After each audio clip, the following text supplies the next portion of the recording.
Is it 8:30 yet? It's 8:29.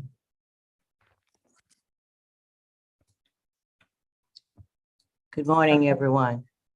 Good morning, Madam Chairman. Good I want morning. to welcome everyone to the meeting today, and looking forward to a great meeting. Going to turn everything over to Trustee Pam Martin to start her meeting. Good morning, everyone. Good morning. Morning. The June 16th, 2022 Academic Affairs and Student Affairs Committee is now called to order. Before we get started, we need to make certain findings on the record regarding the necessity for conducting this meeting by electronic participation without a physical quorum present due to the coronavirus pandemic. In accordance with the Tennessee Code annotated section 8-44108B2, as chair of the Academic Affairs and Student Affairs Committee, I offer the following facts and circumstances in support of finding of necessity for the Academic Affairs and Student Affairs Committee to conduct the June 16, 2022 meeting without a physical quorum, without the presence of a quorum. The Academic Affairs and Student Affairs Committee is scheduled to take up important committee matters that require timely action by the committee, including the approval of tenure and promotion recommendations, several academic program modifications, new academic programs, and key report on accreditation. Participation by electronic means is necessitated by ongoing health and safety issues pertaining to the COVID-19 pandemic. Accordingly, I move that the Academic Affairs and Student Affairs Committee find that participation by a quorum of the Academic Affairs and Student Affairs Committee members by electronic means of communication is necessary. Is there a second? Second. The questions on the motion to find that participation by a quorum of the Academic Affairs and Student Affairs Committee members by electronic means of communication is necessary. Secretary Pendleton, please call the roll, sir. Trustee Martin, Yes. Trustee Andre Johnson, Trustee William Johnson. Here. Madam Chair, we have a quorum. Thank you. The motion carries. We'll proceed with the meeting with the quorum present. At this time, we need to call the roll. Secretary Pendleton, will you please call the roll, sir? Yes, Trustee Martin, Here. Trustee Andre Johnson, Trustee William Johnson. Here. Actually, the committee now has a quorum. Thank you. Committee members, if you cannot hear or speak to other committee members or board members, please state so now. For each committee member participating electronically, please identify any individual who are present in the location from which you are participating. The next item on the agenda is the approval of the March 17, 2022 Academic Affairs and Student Affairs Committee meeting minutes. The Academic Affairs and Student Affairs Committee March 17, 2022 meeting minutes are included for your review in the board materials for the June 16, 2022 board meeting. I move for the Academic Affairs and Student Affairs Committee to recommend to the full board the approval of the March 17, 2022 Academic Affairs and Student Affairs Committee meeting minutes as contained in board materials for the June 16, 2022 board meeting. Is there a second? Second. Any discussion?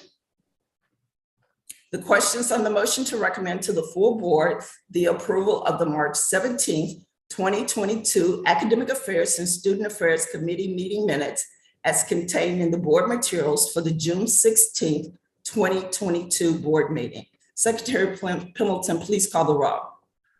Trustee Martin, Aye. trustee Andre Johnson, Aye. trustee William Johnson, Aye. 3 ayes. We have 3 ayes. Thank you. The motion is approved. The next item on the agenda is the approval of the academic year 2022 to 2023 tenure and promotion recommendations. The material for this agenda item are included for your review in the board materials for the June 16, 2022 board meeting. Dr. Glover, will you or your designee provide information in connection with this agenda item? Good morning. Thank you, Chair Martin. Yes, I'm going to ask if our provost would proceed. Thank you, President Glover. Good morning. Good morning. Good morning, Trustee Martin and all trustees and colleagues. We are proud to introduce here the list of faculty. The first page is a tenure recommendation, and the second is promotion recommendation. I am very happy to share, and this is a recommendation that we submitted to the president and president submitting to the committee, the board. We had a very good process in place. There was quality control. There were several faculty that were denied tenure and promotion based on our criteria. Most of faculty were very, very successful. And I'm also happy that it was with complete agreement, the outcome with the faculty and academic affairs and the president. It was unanimous all along. So thank you, Trustee Martin. Thank you, Dr. Harris. Thank you, President Glover. I move for the academic affairs and student affairs recommend to the full board the approval of the academic year 2022-2023 recommended candidates for tenure and promotion as contained in board materials for the June 16, 2022 board meeting. Is there a second? Second. Any discussion? The questions on the motion to recommend to the full board the approval of the academic year 2022-2023 tenure and promotion recommendations as contained in board materials for the June 16, 2022 board meeting. Secretary Pendleton, please call the roll. Trustee Martin, Aye. trustee Andre Johnson, Aye. trustee William Johnson, Aye. 3 ayes. Thank you. The motion is approved. The next item on the agenda is the approval of the updated international admissions policy. The materials for this agenda item are included for your review in board materials for the June 16, 2022 board meeting. Dr. Glover, will you or your designee provide information in connection with this agenda item? Thank you. Ms. Provost. Thank you, President Glover, Trustee Martin. We bring in front of you a request for approval of update of international admission policy. This is done primarily to allow, based on rules and regulation, access for international students and dual enrollment, undergraduate and graduate students to be able to stay in their home country and take classes and programs here at Tennessee State University as we increase the leadership of President Glover, our international footprint. And it's done so students can cut costs and still enjoy and benefit from our programs and make sure that we have the right criteria to admitting them and assuring their graduation. Thank you. Thank you, Dr. Harris, and thank you, President Glover. Any questions or discussion? I move for the Academic Affairs and Student Affairs Committee to recommend to the full board the approval of the updated international admissions policy as contained in board materials for the June 16, 2022 board meeting. Is there a second? Second. Any discussion?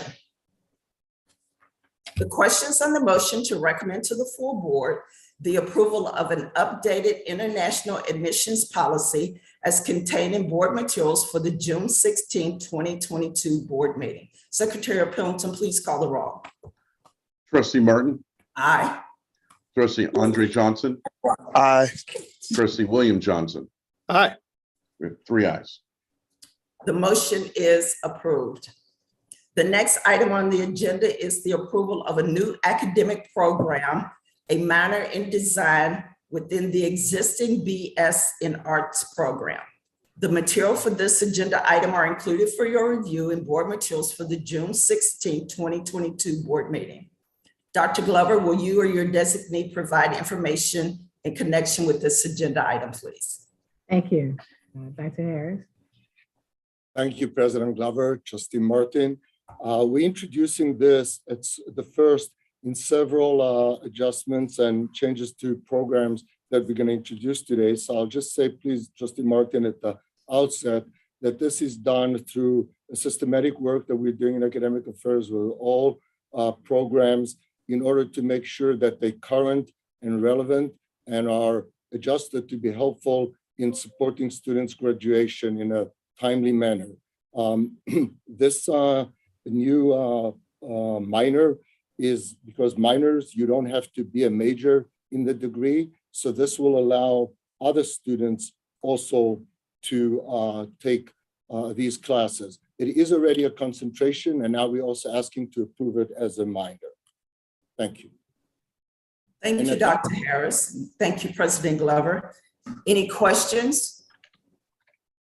I move for the Academic Affairs and Student Affairs Committee to recommend to the full board the approval of a new academic program, a minor in design within the existing BS in Art program, as contained in board materials for the June 16, 2022 board meeting. Is there a second?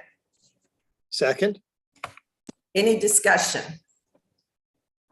The question is on the motion to recommend to the full board the approval of a new academic program, a minor in design within the existing BS in Arts program as contained in board materials for the June 16, 2022 board meeting. Secretary Pendleton, please call the roll. Trustee Martin, Aye. trustee Andre Johnson, Aye. trustee William Johnson. Aye. We have 3 ayes. Thank you. The motion is approved. The next item on the agenda is the approval of a new academic concentration, multidisciplinary studies within the existing BS in Arts and Science program. The materials for this agenda item are included for your review in board materials for the June 16, 2022 board meeting. Dr. Glover, will you or your designee provide information in connection with this agenda item, please? Thank you. Continue, Ms. Provost. Thank you, President Glover, Trustee Martin. We're very proud to present this. It is part of an effort, again, to enhance our student graduation and flexibility while maintaining academic quality. What we're proposing here under the guidance of President Glover, Trustee Martin, is a new concentration. We have this program in place, but having a concentration will allow us to help students move from the rigidity of the program and having it in a concentration, which will allow the credit classes that have been taken won't be quote unquote wasted towards graduation. So when they put together in a concentration, they will be counted and students will be able to graduate with this current BS in Arts and Sciences, which is really an interdisciplinary program, and the concentration helps to enhance it. And we're working closer to the day that we can have an interdisciplinary program that will allow A, students with different interests to take, and B, make sure that students don't quote unquote waste credit hours. Thank you, Trustee Martin. Thank you, Dr. Harris. Thank you, President Glover. Any questions? I move for the Academic Affairs and Student Affairs Committee to recommend to the full board the approval of a new academic concentration, multidisciplinary studies within the existing BS in Arts and Science program as contained in board materials for the June 16th, 2022 board meeting. Is there a second? Second. Any discussion?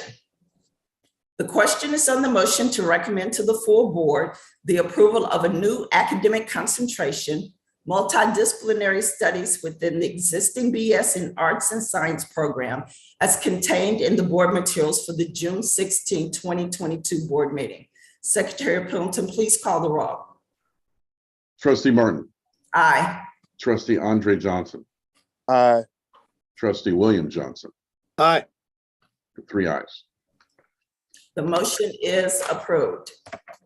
The next item on the agenda is the approval of an academic program modifications. We'll begin with the approval of a new admission standards for the Doctor of Physical Therapy program. The materials for this agenda item are included for your review in board materials for the June 16, 2022 board meeting.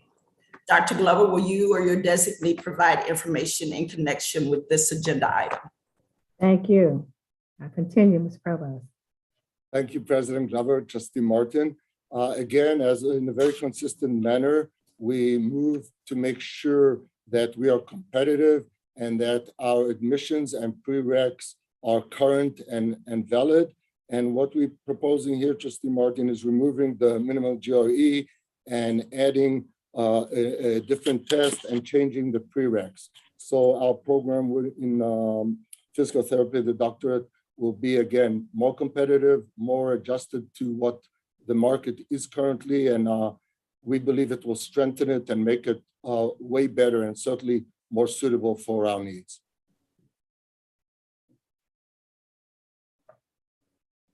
Thank you, Dr. Harris. Thank you, President Glover. Any questions? I move for the Academic Affairs and Student Affairs Committee to recommend to the full board the approval of a new admissions standards for the Doctor of Physical Therapy program as contained in materials for the June 16, 2022 board meeting. Is there a second? Second. Any discussion? The questions on the motion to recommend to the full board the approval of a new admission standards for the Doctor of Physical Therapy program as contained in your board materials for the June 16, 2022 board meeting. Secretary Pendleton, please call the roll. Trustee Martin, Aye. trustee Andre Johnson, Aye. trustee William Johnson, Aye. 3 ayes. The motion is approved. The next academic program modification is the approval of a name change for an existing program to change the current Master's of Science in Psychology program to the Master of Science in Counseling. The materials for this agenda item are included for your review in board materials for the June 16, 2022 board meeting. Dr. Glover, will you or your designee provide information in connection with this agenda item? Dr. Harris? Thank you, President Glover, Trustee Martin. Again, in the spirit of the leadership of the President, we're going to maintain being current and relevant. The change in the name is something that is required, not required, it's something that we require from ourselves in order to continue to be innovative and competitive. And the way the world is changing, this degree needs to be called counseling and not psychology, and that's where we're going with it. I also want to add a little note here, Trustee Martin. According to the requirements, this will also have to go to THAC. And when it comes back from THAC, we will report to the board that it was approved by THAC. We're confident that that will take place. Thank you, Dr. Harris. Thank you, President Glover. Any questions? I move for the Academic Affairs and Student Affairs Committee to recommend to the full board the approval of name change for the current Master of Science in Psychology program to Masters of Science in Counseling as contained in board materials for the June 16, 2022 board meeting. Is there a second? Second. Any discussion? The questions on the motion to recommend to the full board the approval of a name change from the Masters of Science in Psychology to the Masters of Science in Counseling as contained in board materials for the June 16, 2022 board meeting. Secretary Pendleton, please call the roll. Trustee Martin, Aye. trustee Andre Johnson, Aye. trustee William Johnson, Aye. 3 ayes. The motion is approved. The final academic program modification on the agenda is the approval of a name change for an existing concentration. Change the current counseling psychology concentration within the Masters of Science in Psychology program to the clinical mental health counseling concentration. The materials for this agenda item are included for your review in board materials for the June 16, 2022 board meeting. Dr. Glover, will you or your designee provide information in connection with this agenda item? Yes, Dr. Harris, please continue. Thank you, President Glover, Trustee Martin. The same explanation here, Trustee Martin, as why we're proposing the name change for this concentration. Thank you. Any questions? I move for the Academic Affairs and Student Affairs Committee to recommend to the full board the approval of a name change for the existing counseling psychology concentration within the Masters of Science in Psychology program to the clinical mental health counseling concentration as contained in board materials for the June 16, 2022 board meeting. Is there a second? Second. Any discussion? Questions on the motion to recommend to the full board the approval of a name change for the existing counseling psychology concentration within the Masters of Science in Psychology program to the clinical mental health counseling concentration as contained in board materials for the June 16, 2022 board meeting. Secretary Pendleton, please call the roll. Trustee Martin, Aye. trustee Andre Johnson, Aye. trustee William Johnson, Aye. 3 ayes. The motion is approved. The next item on the agenda is an update on the PhD in Agricultural Science program. Information pertaining to this agenda item is included in the June 16, 2022 board materials. Again, I'm asking President Glover or her designee to provide pertinent information related to this agenda item. This is an informational discussion item, so no vote will be required. Thank you, Dean Harris, Provost Harris.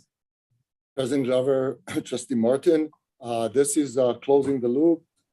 We have the board approved it. It's gone to SACS. It was approved by SACS board, and we're reporting to you that in fact your approval has been taken to TIAC and SACS, and the cycle is completed, and all the approvals needed have been achieved, and we have a PhD in agriculture in place.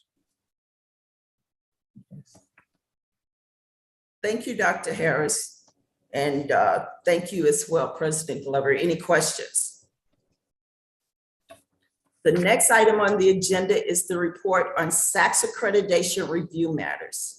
Information pertaining to this agenda item is included in the June 16, 2022 board materials. I'm asking President Glover or her designee to provide pertinent information related to this agenda item. This is an informational discussion item, so no vote is required. Thank you. Provost, will you go a brief report? Thank you, President Glover, Trustee Martin. A quick brief update here where we are. As you know, the SACS COC board approved in December 2021 our re-accreditation. We received the letter, President Glover received it on in January, and we have been reaffirmed until 2030. We have to do one thing, and that is a monitor report. There's a typo here. It was standard 13.4, not 13.2, 13.4, my apologies. And 13.2 deals with controls over financial resources. At the time in September of 2022, we will need to submit the report, the 2 latest audits, and also financial aid audits. We are working on this, VP Allen and his team in business and finance, and that's where we are in regard to the reaffirmation in the process. In terms of the review, the verification of the visit, as you know, it was an online distance visit, and according to the regulations of the Federal Department of Education, SACS has notified all those that have had a distance process that they will come for a brief visit for a half a day. Dr. Bird will come here. There's a list of who she will meet, and that is called by them, quote unquote, a verification meeting for the process that took place in which we were approved. And because there wasn't an on-site visit, they're going to come here. We feel very comfortable with that visit. And that is the update, Trustee Martin. Dr. Glover, do you have anything to add to that? No, he covered it all. Thanks. Oh, thank you. Any questions?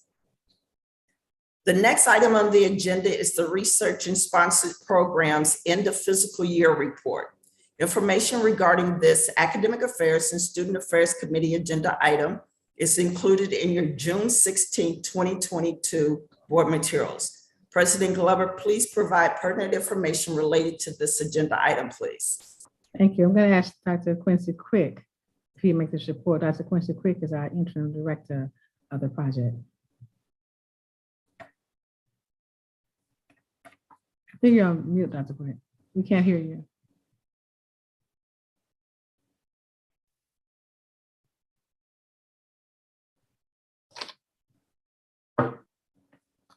Dr. Quick, we can't hear you.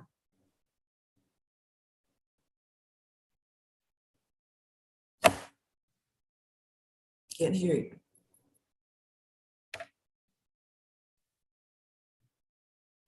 Might need to change your speaker on your device, Dr. Quick. Your microphone, I'm sorry. Your microphone on your device.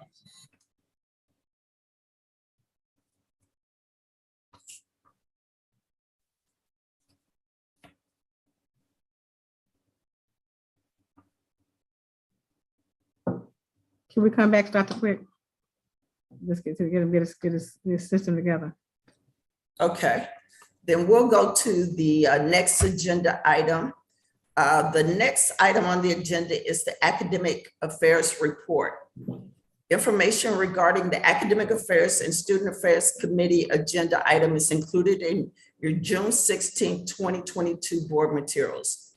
President Glover, will you provide information related to this agenda item? This is an informational discussion item, so no vote will be required. Thank you. Dr. Harris. Thank you, President Glover, Trustee Martin.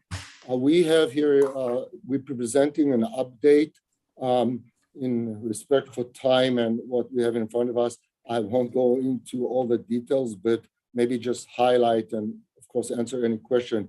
We have an update on the strategic plan, Pathways to Excellence 2025, the work that is being done in the past 2 years and where we are. To note that during the next 2 months, we are reassessing, and that was a discussion last time at the board in terms of the 2 years of COVID, where we are. And according to that, we are going to adjust objectives and goals. So work is going on, and it's a broad participation across campus. We also are presenting to you an update on academic programs, that these programs are not accredited. Therefore, based on THEC, every 5 years, they go under a review of a THEC. And I think you can see here how proud we are and the strength of our programs. We had 4 undergraduate programs that went through the review and 2 graduate programs. The maximum you can score is 3. And in all 6 programs, we were very, very high and close to 3, which we take much pride in. This also includes by THEC an external person that comes and review. So it's presented here for your review. Next, we present an update on programs that are going through for accreditation. You have here the engineering programs that a final decision hasn't been made, but we're very optimistic. Dental hygiene was delayed due to COVID. We went through the process, and we're confident that the Dental Hygiene Board will reaccredit us. There's reports for speech and for occupational therapy. And in terms of the Master of Social Work, I'm very proud to share that we were in a consolidated MSW with Middle Tennessee and with Austin P. And this is the first time in Tennessee State University history that the Masters in Social Work is being accredited as a standalone program. So we're very proud of that. Also, much work continues to go on Inequality Enhanced Program, QEP.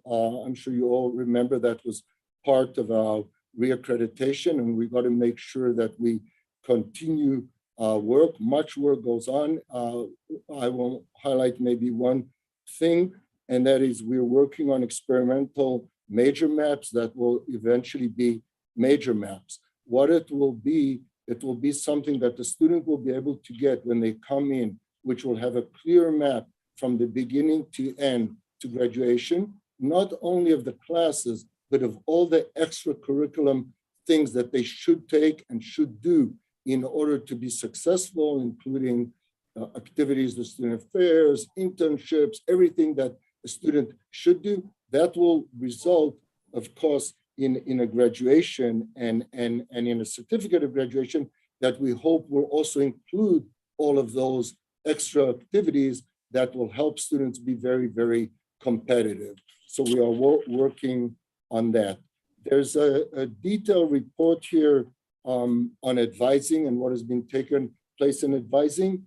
Since then, President Glover is leading a transformation of advising and restructuring of advising, but the data is here.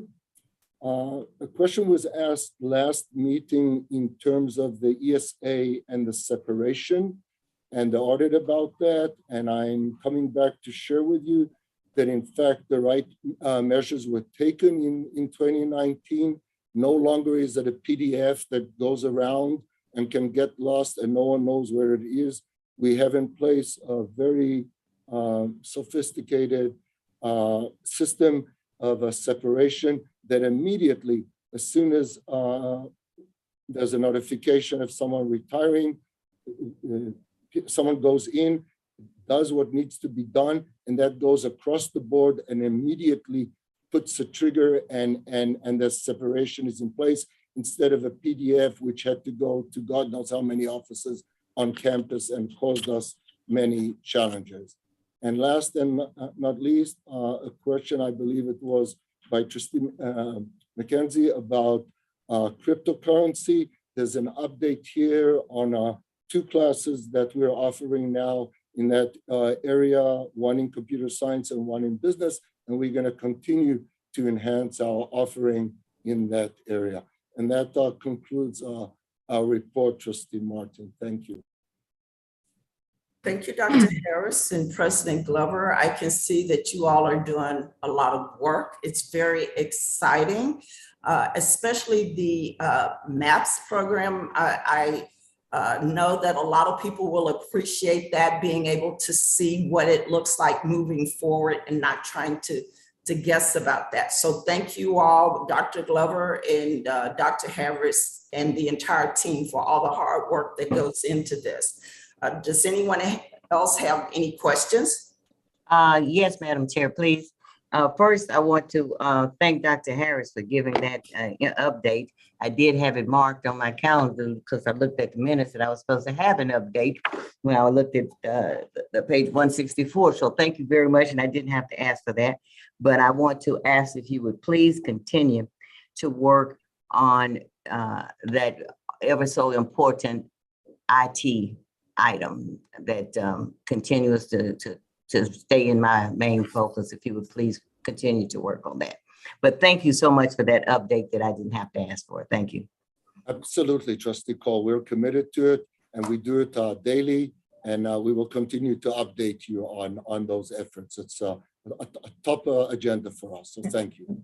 And Dr. Cole and Trustee Cole, we are doing some changing and some more review of our IT area. We've hired some new expert talent in the area, and we're just kind of moving the dots around to see where it's going to end up. But we're doing a lot to make sure we ensure the credibility and the viability of our area.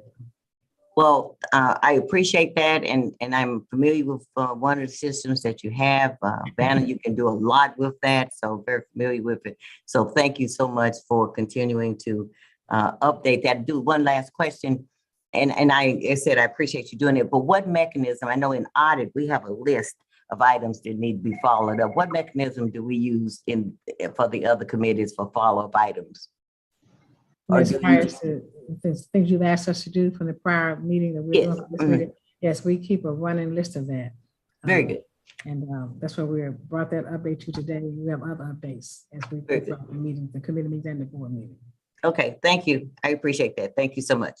I have a question around the changes in the names for the psychology and social work programs. I want to know whether we have added any staff professionals focused on mental health, particularly given the rising challenges in just living life today, and what some pundits feel will be increasing pressure on the environment and the rise in mental health problems. So just wonder whether we are bringing any professionals in that are focused in the area. And I'll ask Dean Stevens to handle that, to answer that. I will say to you that you're absolutely correct. The rise of COVID has really uncovered so many disparities and issues and areas that cause depression. So students are beginning to come forward a little bit more frequently than in the past with issues, and then so they need to see a therapist or they need to talk to a counselor. So we're beefing up that area. Because at one time, people were not eager to come forward to say, I need to speak with someone, because it was considered taboo if you have an issue. But we're past that day. We're in a more educated phase now. So I'm going to ask Dean Stevens to give us a short answer to Trustee Obi McKenzie's question. Absolutely. And thank you for lifting that up. We have noticed a uptick in the last year, specifically around suicide ideation in the college campus environment. And so we have been very intentional about new services. One of the things we introduced this year was our telehealth services, which included the opportunity for students to virtually interact with the therapist. So that was very successful. We've also, just tried to create a lot of awareness. And so our counseling center has done a lot of programming around how students can be aware and also how they can be intentional in taking care of their mental health. And so that discussion has been really effective on the campus. And I really appreciate this conversation, because oftentimes, particularly on college campuses, it's not brought up until, unfortunately, a tragedy happens. So we've been very intentional. I want to appreciate the president for the extra resources that we requested for therapists that were granted as we move towards full accreditation of our counseling counseling center. Thank you. That's all we had on that one, Trustee Martin. Okay, thank you. The next item on the agenda is the Student Affairs Report. Information regarding this Academic Affairs and Student Affairs Committee agenda item is included in your June 16th, 2022 board materials. President Glover, will you provide information related to this agenda item? Again, this is an informational discussion item, so no vote will be required. Dean Stevenson, you go ahead and talk to us about the students and where we are. Absolutely, Madam President. Thank you, Chair Martin. We completed our spring semester, And we were really excited about kind of getting back into a lot of the in-person opportunities for the students and just seeing their spirits lifted in terms of being able to have engagement that has been paused for a couple of years. So that uptick in excitement was really, really good for the students. And I think it was really helpful for the campus environment. One of the things we've leaned in on and really kind of created a system around was how students lift up their concerns and their complaints. This is best practice in the higher education academic community of making sure that that's an easy process and that resolution is done in a timely manner. So we integrated our Maxient system that allows students to share whatever concern or complaint that they have. And we did that with the QR codes, and we are educating the students about how to use that. And we've been successful in that rollout. We want to continue to be a little bit more aggressive this fall in making sure students know that their concerns are important to us and that we have a mechanism for them to report it. And obviously we want to create that because if they don't report it to us, they will certainly report it on social media. So we want to make sure we give them that voice, and it's important for them to know that we want to hear, we want to address.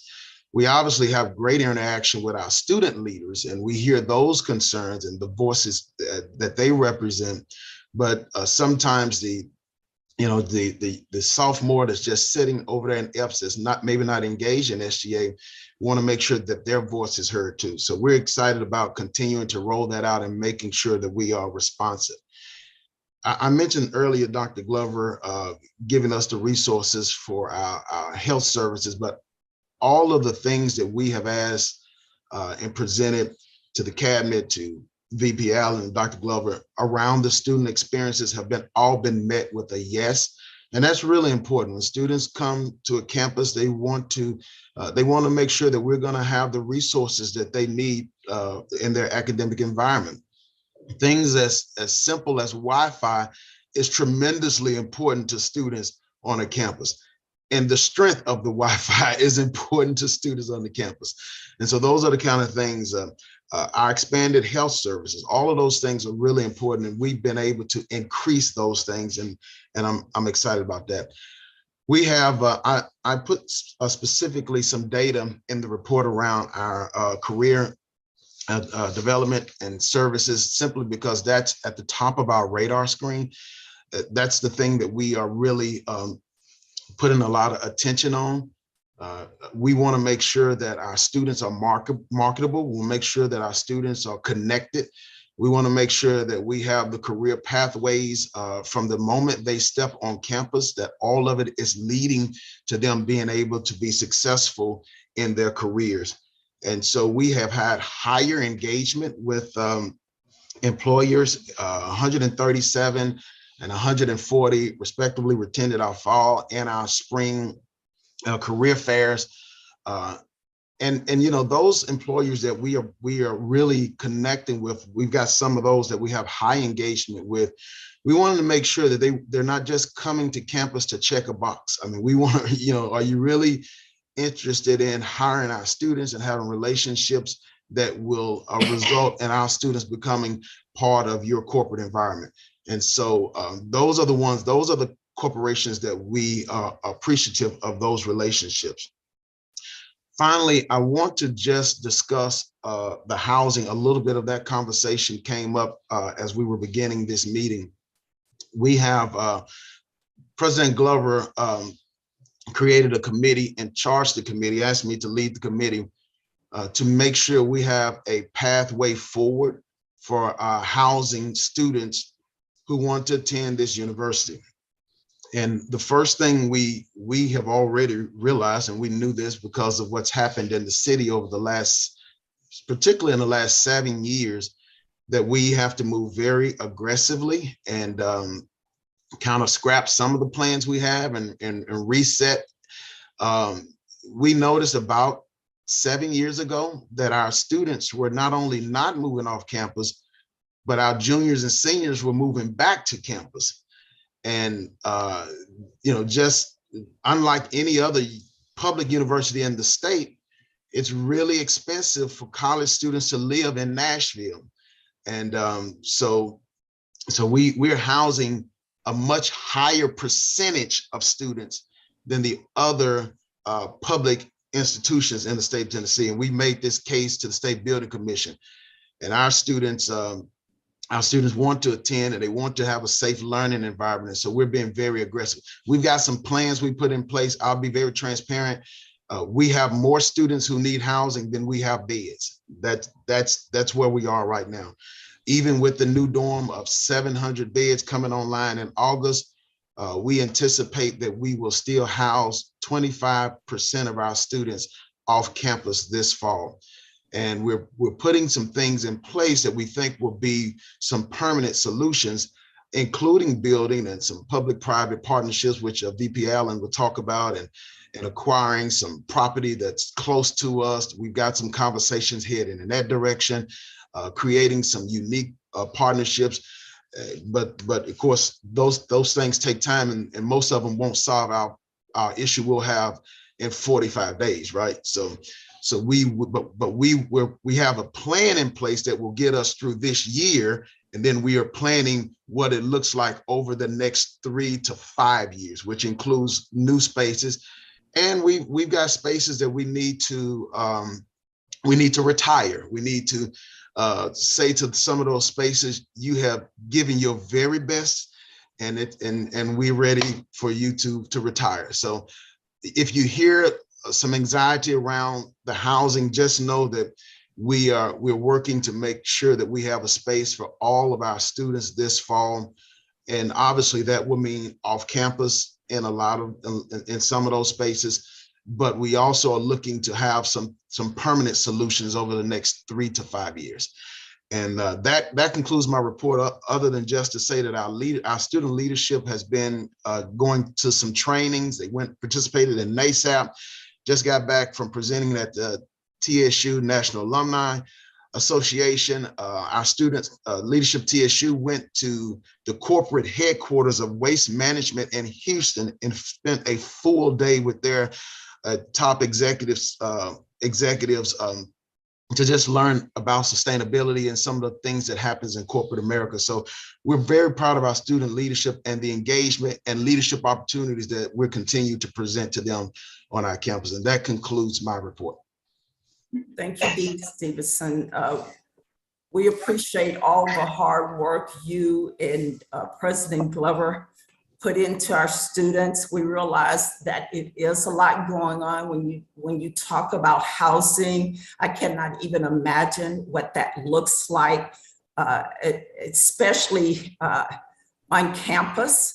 When you have it nationally advertised that housing is an issue in Nashville for others. So just focusing on that is huge. Also, in regards to the career fairs, I would like to see, like you said, we don't want the corporations to come there to just check a box. The ones that are hiring our students, I think they need to be elevated. We need to look at them. We need to appreciate them because I know that once they are noticed, others will go, okay, well, maybe I need to look at these students, and not because we're just doing that.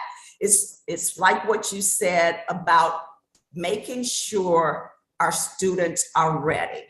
And so I appreciate that so much. And I just wanted to thank you for all your hard work, and President Glover as well. Does anyone else have any questions? Yes, Trustee Martin, if I can ask a question of Dean Stevenson.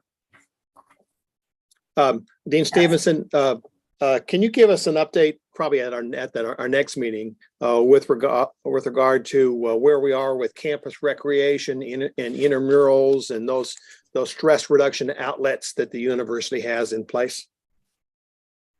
Yes, we will.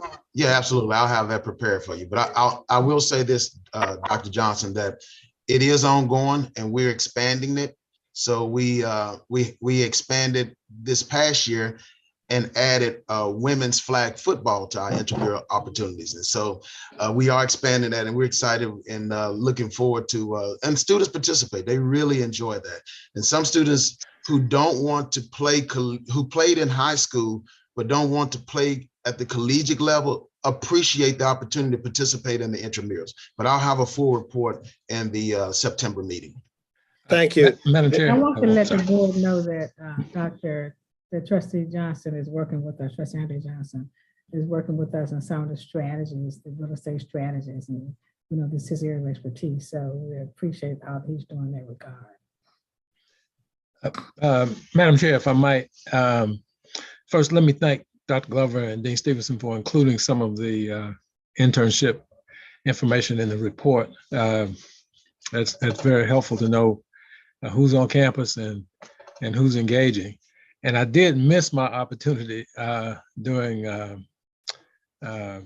Provost's report to thank him for including information on the strategic plan. So I wanted to say that. Thanks. Thank you. Anyone else? Yes, Dean Stevenson, I wanted to know whether you're using any digital education to educate our students as to what jobs titles require. What is the job? What do you do? For years, I worked many years ago for Annie Gray Sasser in the placement department there on campus.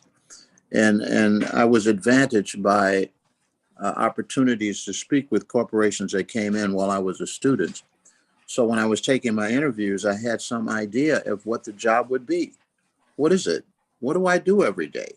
How do I spend my time? What kind of skills do I need to be successful in the job that I am being recruited for? Most large corporations today, as do we, have media departments with big screens where, in fact, you can put someone on the other side of the screen that may be in the job that our students are applying for, to give them some realistic understanding of what they'll be required to do, what the career path is for someone that gets recruited into the job. Those kind of sessions help a student be more successful during the interviewing process. And it also helps a corporation, which sometimes really doesn't have a clue about our students and what it takes for them to be successful in corporate America. So I thought I would put that on the table for consideration as you marry corporations and our students who are going to need places of employment. Good. All right. Thank you. Thank you.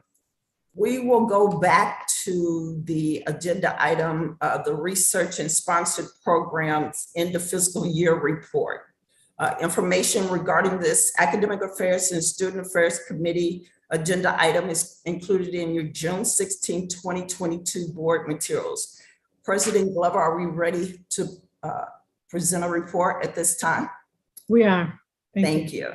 Okay. Dr. Quick. Thank you. Can you hear me now? Yes, we can. Yes. We can hear you now.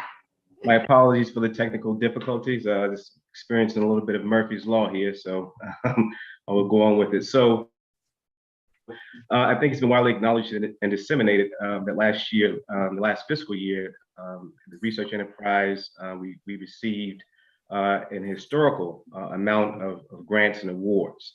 And I'm also excited to report that we are maintaining that momentum into this fiscal year. So this fiscal year, there have been 215 grant awards submitted with 141 funded awards and contracts totaling $67,285,888. And that actually represents the second highest total in awarded grants and contracts at Tennessee State University today. So from that end, we're continuing with the momentum that we had from the previous year. This also represents a 13% increase over the average amount of grant awards in prior 4 years. I'm not going to go into it. We have a number of faculty and staff highlights, particularly from Drs. Anita Magaha in the Office of Disability Services, who actually got a grant for a certificate program for intellectually developmental disabled students, making Tennessee State University the first public institution in Middle Tennessee and the first HBCU that will offer such a program. There was also a Center grant that was awarded to the College of Agriculture from the USDA in the amount of $1.92 million. And so, again, we're continuing on with that momentum. And then there are a number of other things that we're doing to continue to maintain our status of outperformance into the next fiscal year. So I think that concludes my report before I get any more technical difficulties. Thank you. Thank you. Dr. Glover, did you want to add anything to that? No, thank you. Thank you. Is there any additional business? Seeing none, is there a motion to adjourn the meeting? I move that the Academic Affairs and Student Affairs Committee adjourn the meeting. Any discussion? Hearing none, the questions on the motion to adjourn the meeting. Secretary Pendleton, please call the roll. Trustee Martin, Aye. trustee Andre Johnson, Aye. trustee William Johnson, Aye. three ayes. Thank you. The motion is approved and we are adjourned. Thank you, everyone. Thank you.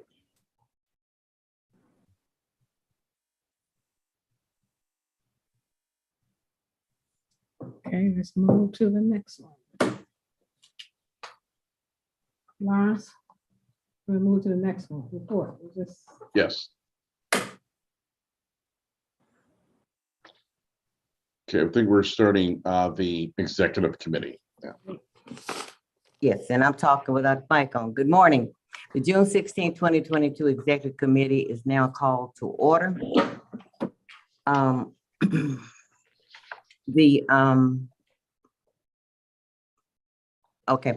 Before we get started, we need to make certain findings on the record regarding necessity for conducting this meeting by electronic participation without a physical quorum present due to the coronavirus pandemic. The Executive Committee meeting June 16, 2022, findings for necessity for conducting the Executive Committee meeting without the physical presence of a quorum. In accordance with Tennessee Code annotated section 844-108B2, as chair of the Executive Committee, I offer the following facts and circumstances in support of a finding of necessity for the Executive Committee to conduct the June 16, 2022 meeting without the physical presence of a quorum. The Executive Committee is scheduled to take up important matters that require timely action by the committee, including delegation of authority to the board chair to execute Amendment Number 1 of the President's Employment Agreement, a report on the President's annual performance review process, and a report from Secretary Pendleton. Participation by electronic means is necessitated by ongoing health and safety issues pertaining to the COVID-19 pandemic. Accordingly, I move that the Executive Committee find that the participation by quorum of the Executive Committee members by electronic means of communications is necessary. Is there a second? Second. The question is on the motion to find the participation by the quorum of the Executive Committee members by electronic means of communication is necessary. Secretary Pendleton, please call the roll. Trustee Cole, Aye. trustee Lewis, Aye. trustee Martin, Aye. trustee Walker. Aye. We have 4 ayes. Okay, the motion carries. We will proceed with the meeting with the quorum being present. This time we need to call the roll. Secretary Pendleton, please call the roll. Trustee Cole, Present. trustee Lewis, Present. trustee Martin, Present. trustee Walker. Present. 4 ayes. We have a quorum. Okay. All right, committee members, if you cannot hear or speak to other committee members or board members, please state so now. For each committee member participating electronically, please identify any individuals who are present in the location from which you are participating. Okay. The next item on the agenda is the approval of the March 17, 2022 Executive Committee meeting minutes. The minutes of the Executive Committee March 17, 2022 meeting are included for your review in the board materials for the June 16, 2022 board meeting. I move for the Executive Committee to recommend to the full board the approval of the March 17, 2022 Executive Committee meeting minutes as contained in the board material for June 16, 2022 board meeting. Is there a second? Second. Any discussion? The question is on the motion to recommend to the full board the approval of the March 17, 2022 Executive Committee meeting minutes is contained in the board material for the June 16, 2022 board meeting. Secretary Pendleton, please call the roll. Trustee Cole, Yes. trustee Lewis, Yes. trustee Martin, Yes. trustee Walker. Yes. The Four motion, yeses. okay, the motion is approved. The next item on the agenda is a report on the president's annual performance review process. This is an informational discussion item, so no vote is required. As I mentioned in the meeting, the last meeting that we had, that we would defer on that report until trustee Walker could be with us. I will ask trustee Walker to provide the report on the president's annual performance review process. Thank you so very, very much. And to all of you, I am very appreciative of the opportunity to share, as I have with each of you, the findings of the president's performance evaluation. Thank all of you for your input. The process obviously was me gathering the information from each one of you regarding the president's performance and putting that in summary, and sharing that with the president. And as I indicated in the correspondence to you, I feel very confident going forward that the institution will continue to thrive as your input is valued. And of course, our president continues to move the vision forward. So thank you all. I felt it was a very successful process and very seamless. And thank you so much, Madam Chair, for your support in that process. Thank you very much. Okay. I would like to thank trustee Walker for the work that he's done on this item, especially during some very challenging times. Are there any comments? Okay, thank you. And as I believe, Chair Walker, you have also sent a copy of the summary out. That is correct. Everyone should have received that yesterday and to their email. If you did not receive it, let me know, but I assume everyone did receive it. Thank you. Again, thank you for your work on that. The next item on the agenda is approval of a salary adjustment payment for President Glover. The board materials for the June 16, 2022 board meeting include information related to this agenda item. As noted in your materials, the board approved across the board salary percentage adjustments for all university employees except President Glover from July 1, 2019 to July 1, 2021. However, during the period, President Glover mistakenly received across the board salary adjustments totaling $19,740 from the university through the university's banner system, which applied the board approved salary percentage adjustments to all university employees, including the president.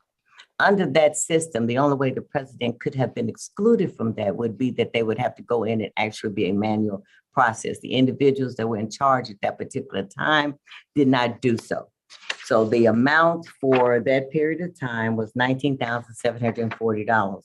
The board's approval of the salary adjustment payment of $19,740 operates to ratify the across-the-board salary adjustment payment that President Glover received through the university. I move for the executive committee to recommend to the full board the approval of the salary adjustment payment for President Glover as contained in the board materials for the June 16, 2022 board meeting. Is there a second? Second. Okay, any discussion? The question is on the motion to recommend to the full board the approval of a salary adjustment payment for President Glover as contained in the board materials for the June 16, 2022 board meeting. Secretary Pendleton, please call the roll. Trustee Cole, Yes. trustee Lewis, Yes. trustee Martin, Aye. trustee Walker, Yes. 4 ayes. The motion is approved. The next item on the agenda is board delegation of authority to board chair to execute amendment number 1 to the president's employment agreement. The board materials for the June 16, 2022 board meeting include information related to this agenda item. Your board materials contain information about the president's employment agreement, including the provision to be amended. The materials describe the amendments to the agreement's terms, salary, and automobile allowance. As noted in your materials, the proposed amendment provides for a 5-year extension to the employment agreement. Multiple year university-based employment agreements, including agreements involving the president and athletic coaches, are often extended a year or two prior to the expiration of the agreement. and the President's Employment Agreement actually expires June 2023. The proposed amendment also provides a new proposed annual salary of $425,000 for President Glover based on a consideration of the average salaries among HBCU presidents and presidents of some former TBR universities. Please note that the board has never increased President Glover's salary during the 4 years of her agreement. I asked that we did research relative to the salaries that were being paid to HBCU colleges, and to make sure that we were being fair in it is to also include universities that were under the former TBR system to get an indication of those. And the span of those items were very wide. Some of them we threw out because they were outliers and there was nothing that we could do with them at that particular point in time. In addition, the proposed amendment to the salary provision provides for an annual $25,000 retention payment to be paid to President Glover as long as she is president on June 30, 2023, and on June 30 of each year during the remaining term of the extended agreement. The proposed amendment would also authorize the board to approve additional salary raises based on President Glover's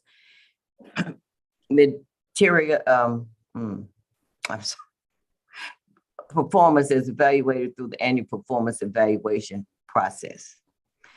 As far as this, when we did research on the various universities, we found the universities, what was commonplace was that they were providing retention payments. Now, this retention payment is being requested here, $25,000, is nowhere in line with some of the retention payments that are being offered to other universities that were previously part of the TBR, but they are now operating under separate boards. But we also gathered information on that. The whole purpose of this, as chair, I wanted to make sure that we were providing our president with the same benefits and opportunities that all the universities that were formerly under the system that they had available to them, and also to universities that were outside, because we know the universities constantly recruiting and want to get to good talent. The final proposed amendment involves the employment agreement's automobile allowance. The proposed amendment increases President Glover's automobile allowance from $8,400 to $12,000 and expands the automobile provision to allow the president to use the automobile allowance to purchase a vehicle or to cover costs and expenses for private transportation related to her role as president. I'll have to say this was kind of new to me in that a president that there were conditions on what could be used with the allowance. But that was something I'd not been familiar with before. So in this agreement, what we're saying is we're providing the $12,000, we're asking you to approve providing the $12,000 allowance. With that allowance, she could buy a car, she could pay somebody to drive her around, she could do whatever, she could rent a car to drive around, whatever she would prefer to do with that allowance, which I think, and I would refer to, I've already discussed with Pam, Trustee Martin, who is in this profession, would be more in line with what is normally handled with these type of items. This action item delegates board authority to board chair, to me as board chair, to execute an amendment number 1 to the president's employment agreement to reflect the proposed amendment that has been described, those 3 provisions that I mentioned to you. I move for the executive committee to recommend to the full board the approval of delegation of authority to me as board chair to execute amendment number 1 of the president's employment agreement as contained in the board material for the June 16, 2022 board meeting. Is there a second? Second. Okay, any discussion? Yes, Trustee Cole, if I may. One of the things I would like the executive committee to consider, especially in light of the ability to approve additional salary raises, right, is to include and create some performance metrics. If we want to incentivize those, that would make sense like we do in the corporate world, right? And if we'd include some hard metrics, that would serve us, I think, very, very well. As I understand what you're asking, Dr. Johnson, is that I think you're asking as a condition of additional raises that would be approved, that be a part of the process. Am I understanding you correctly? Yeah, correct. If we can incentivize some performance metrics like graduation rate or retention numbers or dollars brought in, those kind of things. Okay, well, I think what we found out based on some ones that we looked at during the process, and Trustee Walker, you correct me, please, if I am in error, that during the process of evaluation, we have outlined a number of items that we are looking forward to that need to be goals that are going to be addressed during the next evaluation process. Now, those items that are being addressed, whomever at that time would be in charge of the process, if I'm not the one to delegate to who to do, those would be evaluated as part of that overall evaluation process. I've not found where the other universities are putting a particular amount to each one of the items, but those items are part of the overall review process of the president. And each evaluation process year that I have been involved with, the president submits information on what has been accomplished on those items that were outlined in the prior evaluation. Now, I think one move forward that would make it probably a bit more clear, Dr. Johnson, is that, and I forget, Trustee Walker advised me that it had been asked that we quantify those items, but when I think in terms of quantifying those items, what we need to do is just pull them out of the report and put them in a metric so that they can be seen. Am I not correct on that, Trustee Walker? That's absolutely right. I think we're saying the same thing. So yeah, absolutely right. Yeah, so I think we have addressed what you are asking, but I'll be glad to answer any other questions that you have. I gave very serious concern to this particular matter because as a university that we are competing, and if you'll go back, you'll notice in several meetings that we've had, I have not agreed with us not doing certain things that I think all presidents should have available to them. I've disagreed with the president on those matters. And I think that over this period of time wherein she has yielded to being sure, and I agree with that 100%, that the staff and the students were taken care of, is now our responsibility as a board to take care of our president. So I think, Dr. Johnson, what you're asking us to do is that has been done. It's just a matter, we need to pull it out of a written form and put it in the format of, say, a table, if you want to see it that way. Now, as a board of trustees, when whomever is handling that evaluation process, if Dr. Johnson or whomever would be the president, any president has not handled those items, then that would reflect on what the ultimate amount of the raise and evaluation would be. So I thank you for asking that question so I can further clarify the process. Thank you. Thank you very much. I just think that we should incentivize and compensate excellent performers. The issue, of course, is quantifying what those targets should be and having some benchmarks. Yes, sir. And I think if you look at the document, and you may not have got a chance to review it in detail, the document that Trustee Walker sent out, that document does contain some specific benchmarks and amounts that need to be reached. And like I said, we need to pull it out of the written form at the next evaluation so we can show it in the chart. And then, of course, if we have a president that is not performing based on the level of what we think should be performed, I mean, that's automatic that the process we would take in terms of evaluation. This does not say that every year that the president will get an evaluation. It says that every year the president is entitled to be reviewed for the evaluation process. Okay. Are there any other questions? Please let me. Please, if you have questions, please bring them forward. Go right ahead. Yes, sir. Mr. Pennock. Go ahead, Trustee McKenzie. No, I'd just like to thank Trustee Walker for the job that he's done around the evaluative process. And I'd like to commend us and all involved in bringing a compensation of our president who's performed in very solid ways outside and inside the information institution, and bringing the compensation up to match the stellar performance that we have witnessed. Thank you, Trustee McKenzie. And as you review that summary evaluation that was put together, you will see that Dr. Walker also, as he included the very varied accomplishments that was made at the same time, he also did include challenges that we need to look forward to. Mr. Trustee Pinnock.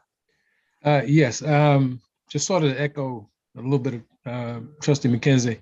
In as much as Dr. Glover is our president now, I think we're also sort of setting the tone for, for the future as well. So I think we have to be mindful that we do have to respect the office of the president generally, as well as specifically. The other thing I would say about quantitative measurements is that we do have a strategic plan, and it does speak to some specific quantitative goals that we're trying to achieve as an institution. So to the extent that the president can drive the results that the campus-wide committee set in that document, I think we have some way to measure against performance. So. Yes, Trustee Pinnock, that is correct, but it's in the strategic report, but also those items that are specifically listed within the evaluation report. We as a board of trustees, if we're doing our job, then we're going to monitor and evaluate the president based on those items that have been set out. So, and I am assured that this board that we have will honor its responsibilities and do so. Are there any other questions or comments? And thank you all for making the comments and for bringing the questions. I appreciate both. Is there anyone else that would have anything? Trustee Cole, I'd just like to say thank you to Trustee Walker for all his hard work. And I absolutely agree with Trustee Pinnock and Trustee McKenzie in everything that has been said.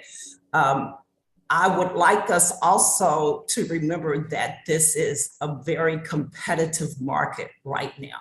And we have a president that is doing an amazing job.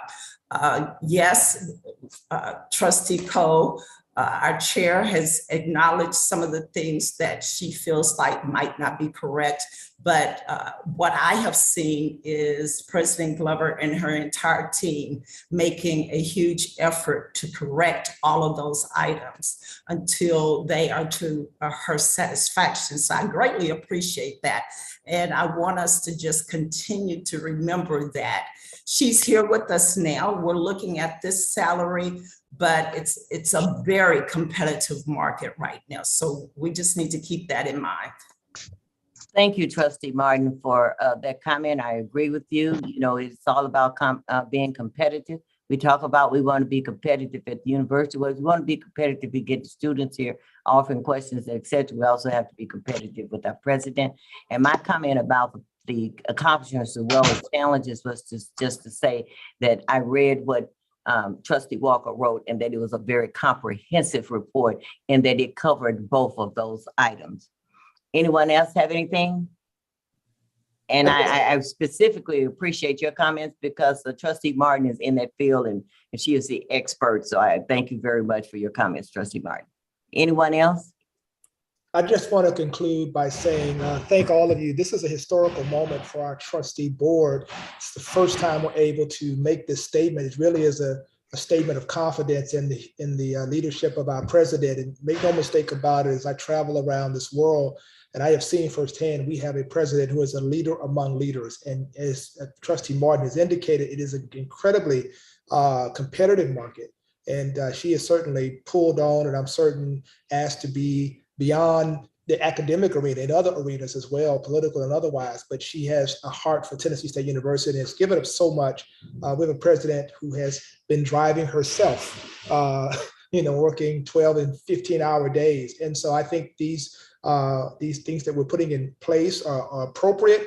I think they're to scale. And I certainly am excited about this moment and what it represents. And thank you so much, Chairman Cole, for just stepping out and doing this. This is so timely and so important now. And I personally don't want to see our president go anywhere but Tennessee State University. So to that end, thank you. Okay, the question is on the motion to recommend to the full board the approval of a delegation of authority to the board chair to execute amendment number 1 of the president's employment agreement as contained in the board material for the June 16, 2022 board meeting. Secretary Pendleton, please call the roll. Trustee Cole, Yes. trustee Lewis, Yes. trustee Martin, Aye. trustee Walker, Yes. 4 yeses. Okay, the motion is approved.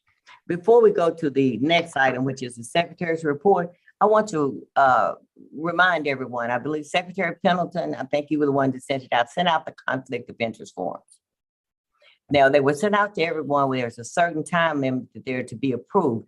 In previous audit reports, we have been criticized if they were 2 days late or 3 days late. I'm not exaggerating on that. I mean, they actually go to that timing. Now, some of them will, of course, much longer than that. I believe the reports are due today. Is that correct, Secretary Pendleton? Yeah, under our policy, they are presented by the what we call the summer, this meeting, unless you provide for an extension to that timeframe. That's where I was going, that I did think that I had the authority to provide for an extension. At this point in time, do I have a certain amount of time that I can extend it? No, it just gives you the authority as the board chair to provide an extension to submit those. So it's a time frame, whatever, 30 days. 30 days. Yeah. 30 days. Okay, please. It's just a matter of reading it. If you need the actual policy, we have it, we approved it. Secretary Pendleton will send it to you, but please sign the form, send it in to whatever the answers are that you have. That is a criticism that we don't have to undertake. So do I have to get board approval to extend it? No, it just says the board chair under our policy, we grant So that. as board chair, I am extending the submission of the conflict of interest forms for 30 days from today's date. Thank you.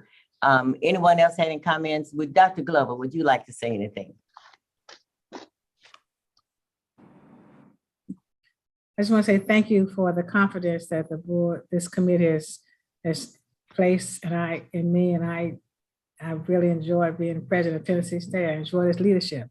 I know the leadership is no more than a privilege to serve, and I'm enjoying serving. Thank you.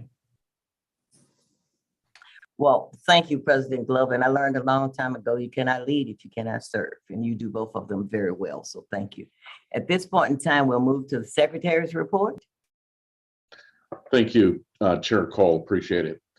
Just a few items, because I know we've got a couple of meetings where they're going to be rather perhaps lengthy. But for board appointments, there were no actual board appointments or reappointments in this last legislative session, the session that just ended a couple of months ago. We anticipate that there will be some action related to board appointments coming up over the course of the next year, including the legislative session. With respect to the student trustee on that front, as you see in your materials, you'll be asked regarding an appointment of the student trustee. If you recall, the student trustee serves for 1 year, and there could be an appointment or reappointment of that person based upon an internal process. So you will be, there will be more information presented at the main board meeting regarding the student trustee. And as you know, Trustee Thomas is out of the country and was not able to participate in this last meeting of her term, but she will be available for the September one for the board to be able to give a proper, recognition and send off. Wanted to go over just a few legislative items based on what was ultimately passed out of this legislative session. The first we talked about before about there being legislation, the legislature's concern about food insecurity, including among students. And it has passed a law that requires THAC to issue a report to the governor. And as part of that report, THAC will be working with the individual institutions to identify food insecurity issues on their campuses.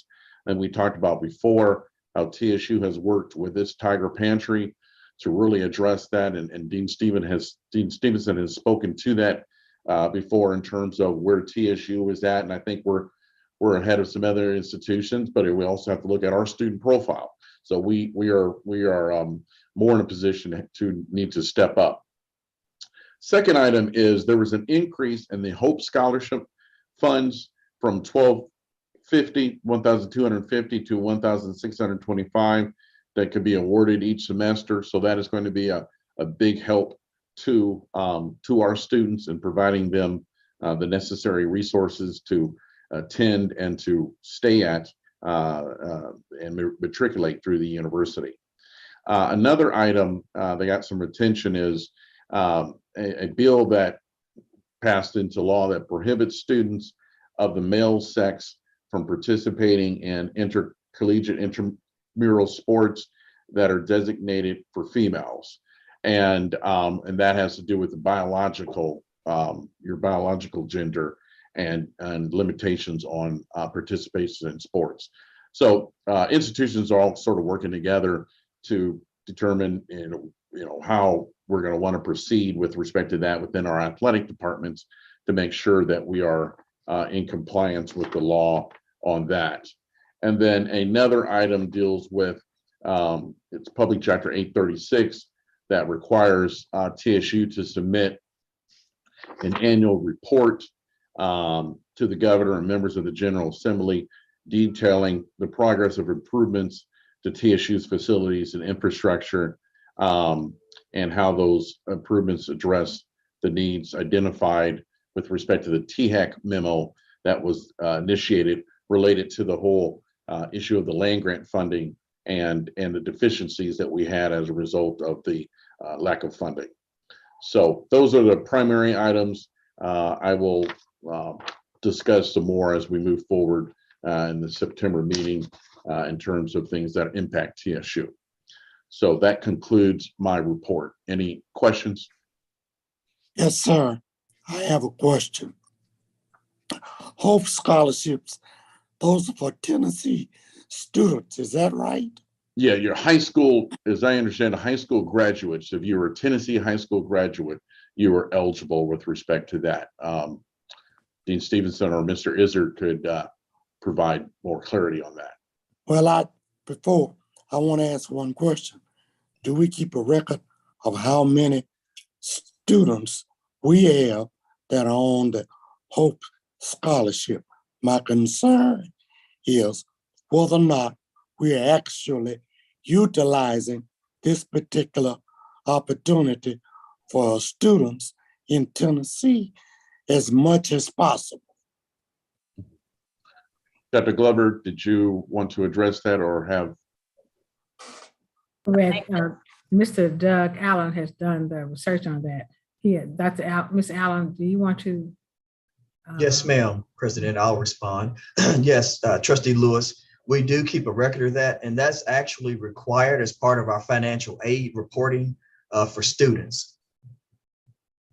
Well, then, can somebody tell me, are we receiving our fair share? Yes, sir, we are, based on the students that are eligible. No, I don't think. And yes, we're improving in that area. We don't have all the Hope scholarships. Here's the reason we don't is because you have to be the first choice on the applications. Right. And many times TSU is listed among the students, among the schools, but we're not number one. So we immediately contact them, ask them to make us number one so we can get the Hope Scholarship count for us. We get more scholarships than we have than are reported, but because of how the system is done, we're working to make ourselves number one on the list. Ms. Izzard, you keep more track on that than anybody else. So you got the list of the Hope Scholars that we have now, the one we made offers to, ones we ask them to make us the top of your list, move us to the top of your list so we can get the credit for it instead of somebody else on your system. So do you know how many that would be for this fall? I could grab that number during our meeting and get that back to you, President Glover. Just to expound, though, when we do the offers to the student that are in-state students that qualify for Hope, we then check to see if they've listed us. And if they have not, we have a dedicated staff person that calls them from our team to make sure that they go into their TEC portal and list us as number one. But I can provide. I heard the word offer. Do we actually have someone or some group to solicit students for the Hope Scholarship? Yes, sir, we do. We have more than one. I think you have a second person do that now. Yes, ma'am. We have an entire team that actually does the recruitment for in-state students that solicits those students who qualify. That's been number one in our target priority, to gain more in-state students and also those students who are higher achieving who qualify for the Hope Scholarship, because it eases the burden on the university. Well, I don't wish to belabor this subject, but it concerns me because some of this money is mine. Do we have as many as 500 students on the Hope Scholarship? I have the report running as we speak. I should be able to get that data right over to President Glover momentarily. Thank you very much. I don't want to lose out on monies that are available to our students in our state. I am very concerned about getting our fair share. Yes, sir. Understood. So, Mr. Iser, just to clarify, right? This is actually lottery money, right? And so this is money that high school students qualify with a 3.0 GPA, and most high schools have people, complete the FAFSA at a certain time, and that triggers the eligibility for all this kind of stuff. So, Mr. Lewis, unless you don't buy lottery tickets, this isn't your money. But if you do buy lottery tickets, it is your money. Well, if you don't buy a lottery ticket, you never can win. Okay, all right. Is there any additional business? Seeing none, is there a motion to adjourn? Well, I'm sorry, President Glover, did you have any additional comments you needed to make? No, thank you, Madam Chair. Okay, so back with there's no additional business, then is there a motion to adjourn the meeting? I move that the committee adjourn the meeting. Any discussion? Hearing none, the question is on the motion to adjourn the meeting. Secretary Pendleton, please call the roll. Trustee Cole? Aye. Trustee Lewis? Aye. Trustee Martin? Aye. Trustee Walker? I think you may have stepped away, but we have three. We have a quorum on the vote. The motion is approved. We are adjourned. Madam Chair, can Yes, we sir. have a 3-minute break? You can have a 5-minute break, Mr. Lewis. Thank you very much. I appreciate it. So it means we'll be back at 10:06. And the next meeting is the audit committee meeting. Yes.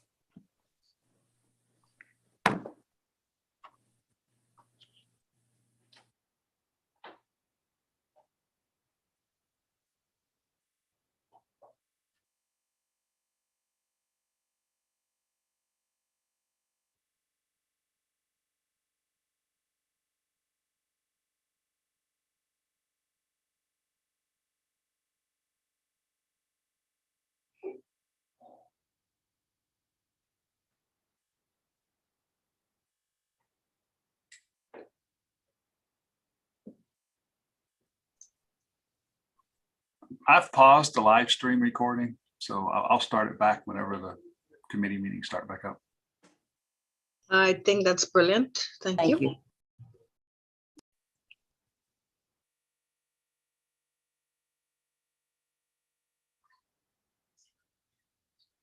Parents, since we're offline, when you do your report and talk about the total number of students admitted, right? Can you clarify that 13,000 number? Sure. Okay, Absolutely. and I've calculated yield numbers and historic yield numbers, which I don't think hold true for this period because of the 13,000 number. But with a yield rate of 41% or 40% at 13,000, that's 5,308 students. And so I know that faculty members who received this report yesterday have been calling me like crazy. Their eyes are bugging out. So if you can kind of relieve some of that anxiety, I mean, It's wonderful to have this problem. But of course, housing, class size, and all the other issues, enough instructors. and that kind Trustee of stuff. Johnson? Yeah. Yeah. I just got word that we're not offline. Oh. Okay. Thank you. All right. Mr. Warren, would you look into that? Thank you.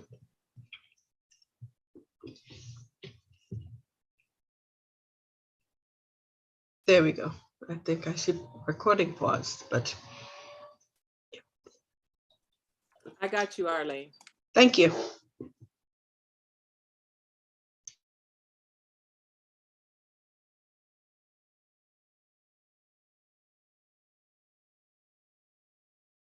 Let me know when you want to resume and see if you have any problems.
Okay, just a couple more minutes and we'll get started.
Okay, let's see.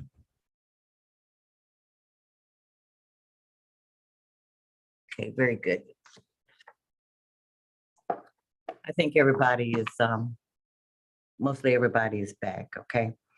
And thank you for returning in a timely manner.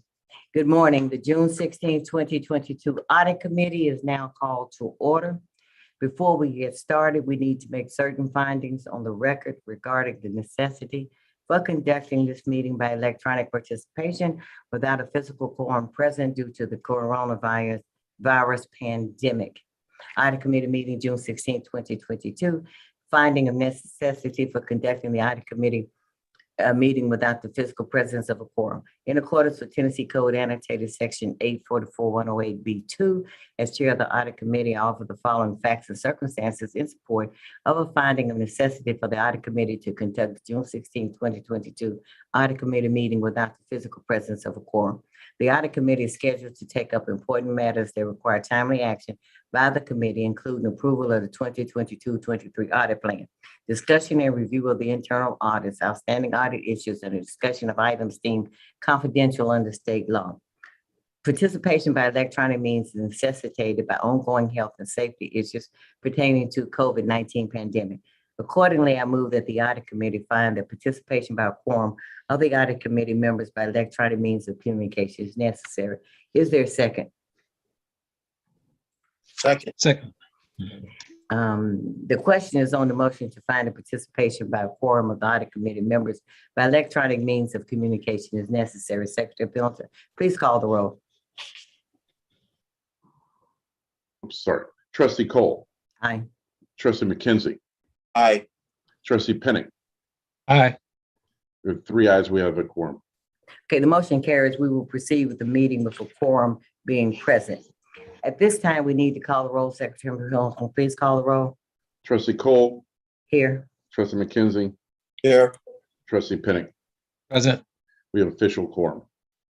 Okay, committee members, if you cannot hear or speak to the other committee members or board members, please state so now. For each committee member participating electronically, please identify any individuals who are present at the location for which you are participating. The next item on the agenda is approval of the March 17, 2022 Audit Committee meeting minutes. The minutes of the Audit Committee's March 17, 2022 meeting are included for your review in the board materials for the June 16, 2022 board meeting. I move for the Audit Committee to recommend to the full board the approval of the March 17, 2022 Audit Committee meeting minutes as contained in the board materials for the June 16th board meeting. Is there a second? Second. Any discussion? The question is on the motion to recommend to the full board the approval of March 17, 2022 Audit Committee meeting minutes as contained in the board material for the June 16, 2022 board meeting. Secretary Pendleton, please call the roll. Trustee Cole. Aye. Trustee McKenzie. Aye. Trustee Pinnick. Aye. 3 ayes. The motion is approved. The next item on the agenda is the annual report on the audit office's audit activities. Information regarding this audit committee agenda item is included in your board materials for the June 16, 2022 board meeting. I'm asking President Glover or and Director of Internal Audit, Ms. Adrian Davis, and other designated personnel to provide pertinent information related to the agenda item. This is an information discussion item, so no vote is required. Thank you, Chairman. Director Davis, you proceed. Our annual report documents the activity of our office for the current fiscal year 2022. It includes those engagements that were completed during the year and those that are currently in progress, so that we are current on the status of completed and discussed audits. There are 2 audits that will be discussed today that have been completed since our last audit committee meeting. But this report documents the office's activities. Those in progress audits will be completed prior to our next meeting, and the results of those reviews will be discussed at that next audit committee meeting. The report also includes the issues that were noted in the reports that we completed during the fiscal year, and if there were no issues that were noted, and the functional areas that were covered by the reviews, which include financial management, student services, research, and etc. So that we are current on the completed and discussed items for the current year, we can begin by discussing our first completed report, and it was in the area of grants management. Our scope for this review was January 1, 2020 to September 30th, 2021. We had 3 audit objectives.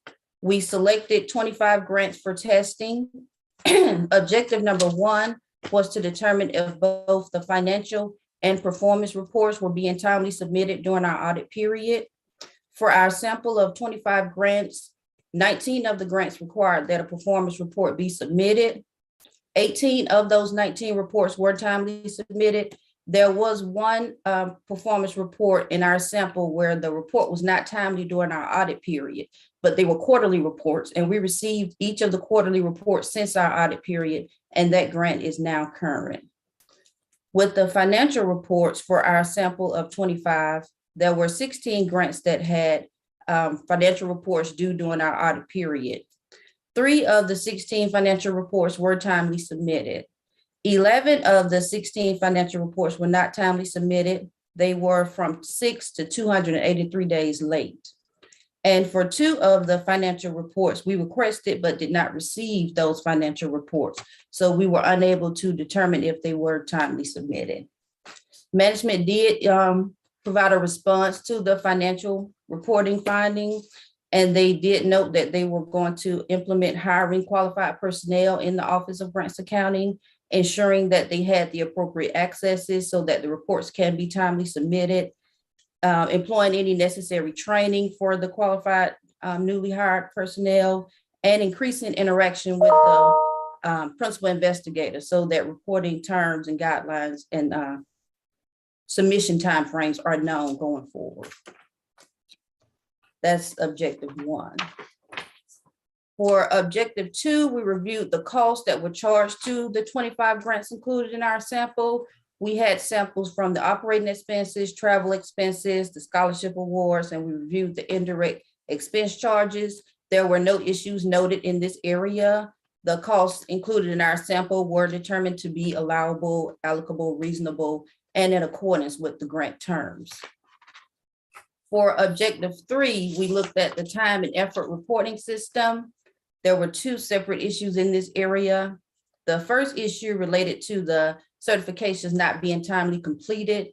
We had a sample of 13 effort certifications that we looked at. 4 of the 13 certifications were completed at least 73 days late. And for an additional 6 of the 13 certifications, they were not dated. So we could not confirm when they were completed and if they were timely completed. For the second aspect of this time and effort issue, we found where the effort certifications did not agree with the underlying payroll charges.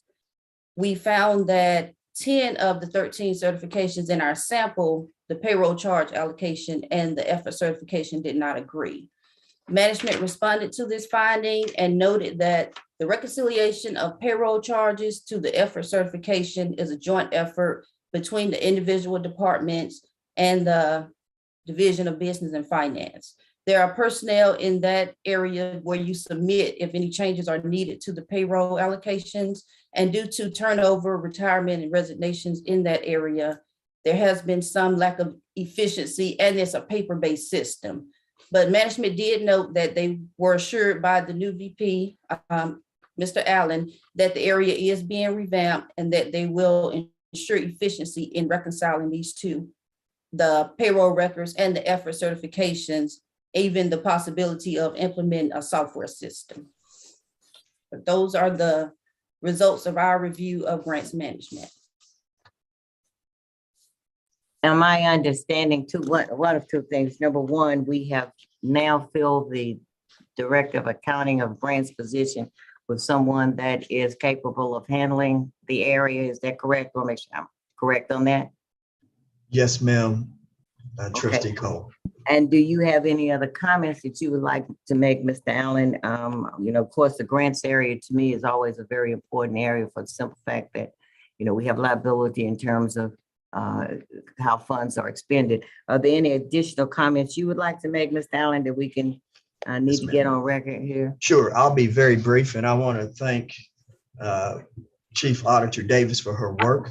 As it relates to time and effort, we do have a module within Banner that will assist us with that. Right now, we were doing a lot of the manual process over that, which is just unnecessary. So we have brought in a consultant, and actually we have a new chief data officer that has that Banner expertise here on campus. So that is one process that we are putting in place to mitigate that risk. But we have also put in, not only did we hire a new director for grants, we hired a new assistant director as well. So we really are putting together a really good team that are competent in these particular areas. Please address for me quickly the training efforts as it relates to Banner. Yes, ma'am. So we actually had a consultant from Banner, Illusion, come in during the month of March, and they provided some pretty extensive training to each of the departmental areas over that. And I know that was a request that Trustee Lewis had mentioned several months back. And the timing of that allowed us to bring someone on in March. Again, with our new Chief Data Officer, Dr. Damian Clark, he will also be hosting trainings in these particular areas. And again, it's to really get our staff more acclimated and comfortable with some of these processes that can be automated within the system.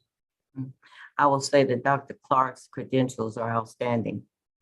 Does anyone else have any questions? Just one quick question.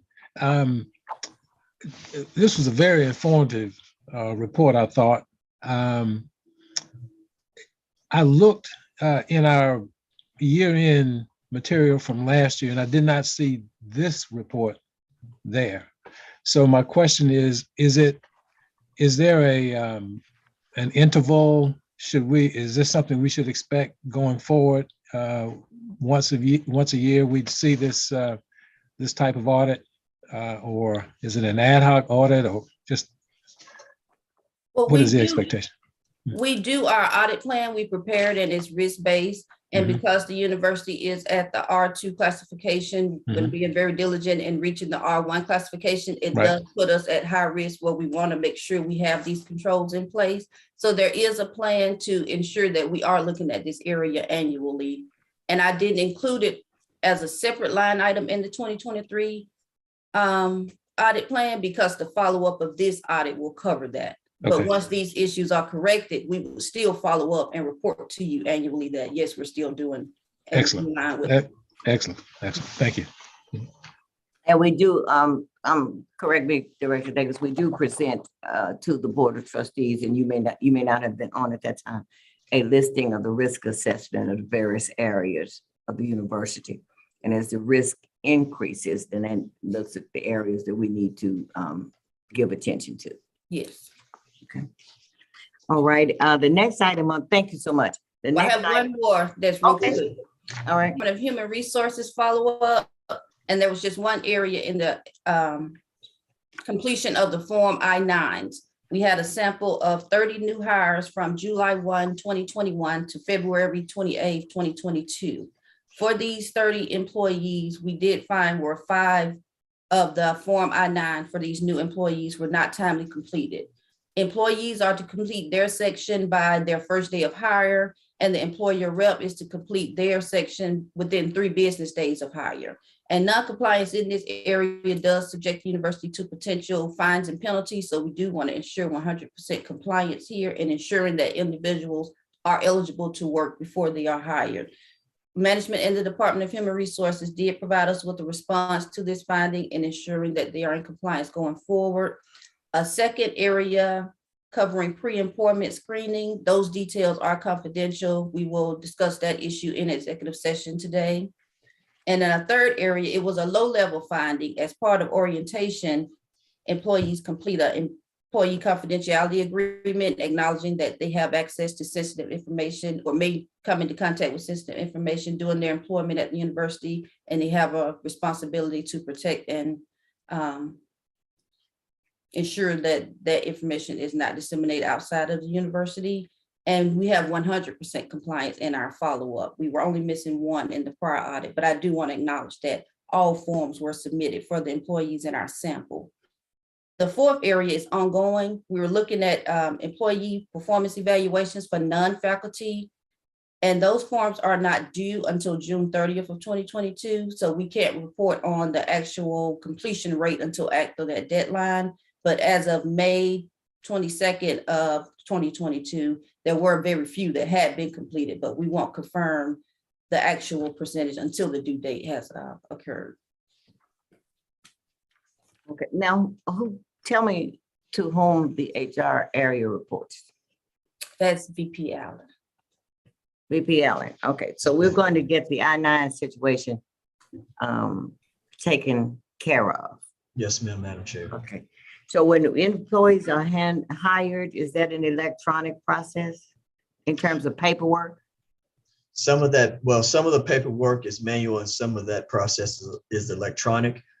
We are implementing a 100% electronic process over that process in HR.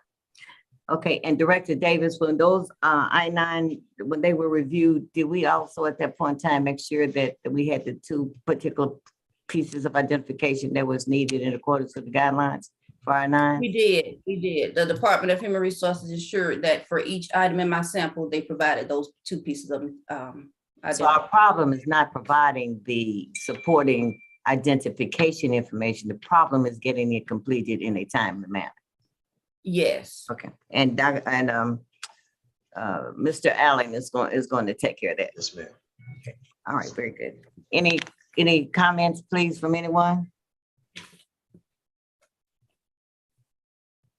Okay, may I continue? Is that the last one in this section? Okay, the next item on the agenda is discussion of the Audit Office's internal quality assessment. The information regarding this audit committee agenda item is included in your board materials for the June 16, 2022 board meeting. I'm asking President Glover and Director of Internal Audit, Ms. Adrian Davis, and other designated personnel to provide pertinent information related to the agenda item. This is an informational discussion item, so no vote is required. Yes, go ahead. Continue, Director Davis. Okay, Tennessee state law requires that our office adhere to the standards promulgated by the Institute of Internal Auditors, it's IIA. And IIA standards require that we have both internal and external quality assessments. External quality assessments are performed every 5 years. Our last assessment was in 2018, so we will be due for an external assessment in 2023.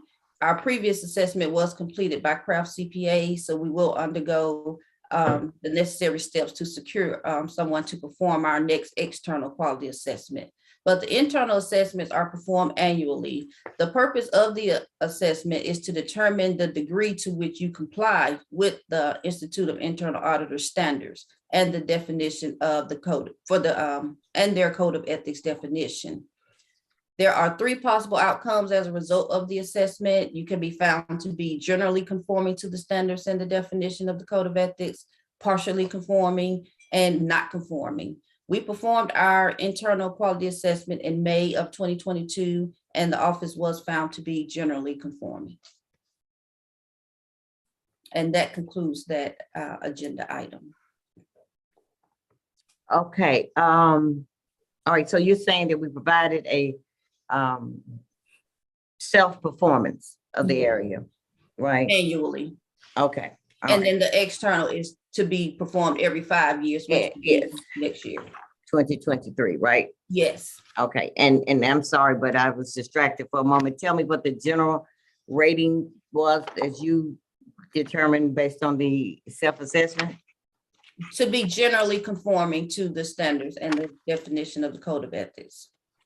Okay, all right. Okay, is that all you have on that? That's it. That's it. Okay.